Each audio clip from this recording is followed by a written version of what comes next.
Nah, maka orang, nah ini bukti bahwasanya tidak setiap orang yang bilang bahwasanya dia itu Islami lantas ngerti Islam. Padahal kalau misalnya coba lihat ya, ada loh pemimpin-pemimpin di dalam Islam, Sultan-Sultan Utsmani yang seumur hidupnya tidak pernah haji. Tidak pernah haji. Dan ketika dia ditanya alasannya, dia bilang gini, mudah-mudahan Allah menerima alasanku. Karena begitu aku haji, walaupun untuk sekadar beberapa hari, maka ada banyak pengurusan-pengurusanku yang akan terlalaikan.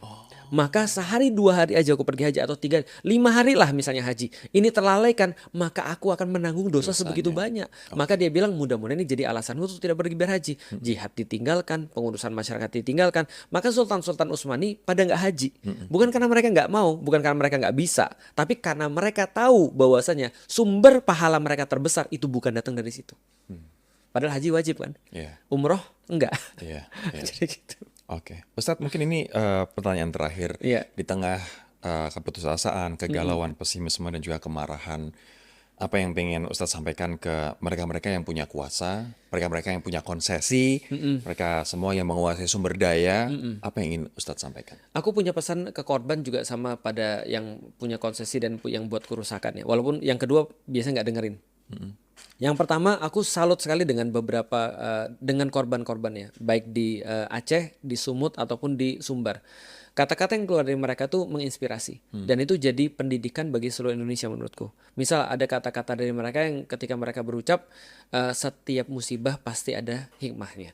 Walaupun mengucapnya sampai nangis, ya kan? Tapi aku ngerti mereka berusaha untuk cope dengan semua itu. Mereka berusaha untuk mengartikan apa nih yang mau dikasih oleh Allah ke kita. Tapi yang jelas betul, setiap musibah pasti ada hikmahnya. Apalagi Aceh. Kita tahu Aceh pertama kali yang terus kemudian ketika beberapa orang di sekitarku ngomong, kok Aceh gini banget ya? Mereka diuji dengan sedemikian musibah. Tsunami, lalu kemudian ini sekarang. Tapi Masya Allah, kekuatan yang paling besar itu datang daripada orang-orang yang justru kena musibah yang paling besar juga.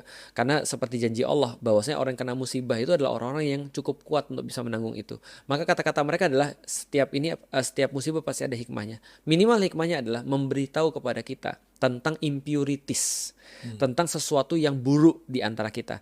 Karena Mas tahu bahwasanya impurities itu akan naik ketika ada panas. Jadi ketika misalnya contoh orang mau memurnikan emas dipanasin, maka muncul tuh impurities. Nah ini nih bad things yang terjadi pada bad apples di antara orang-orang Muslim, di antara orang-orang Indonesia itu muncul ketika lagi ada kayak begini-begini. Dan kita udah tahu nama-namanya siapa, dan kita udah tahu bentuk-bentuknya kayak apa. Itu hikmahnya. Itu salah satu hikmah, walaupun tidak semua. Yang berikutnya bagi para yang punya konsesi, menurutku ya agak sulit ngomong sama mereka, karena orang-orang yang sudah terlalu banyak mereka sudah terikat pada bumi, itu sulit untuk mendengarkan omongan-omongan dari langit. Karena kenapa? Karena ya mereka sudah nutup kuping. Tapi kalau memang masih ada yang dengar, semua akan dipertanggungjawabkan. Mungkin kalian nggak percaya dan mungkin bukan di dunia, tapi justru yang paling ngeri kan di akhirat. Kita kan tahu bahwasanya Rasul punya hadis ini juga sekaligus hiburan bagi para korban. Rasul kan ngasih tahu hadis bahwasanya di hari akhir semua tidak akan dibiarkan Allah goes unpunished. Maka setiap orang akan bawa amalnya masing-masing, dan ada orang-orang yang bawa amalnya, semua amalnya, amal umroh, amal sedekah. Katanya kan ada yang sering bersedekah kan, yang setiap hari nggak sedekah. Ya amal sedekah dia bawa, amal sholat dia bawa, amal baca Quran dia bawa. Katanya dia juga sering baca Quran. Semua amal dia bawa. Tapi nanti di hari akhir, maka ada orang-orang yang nungguin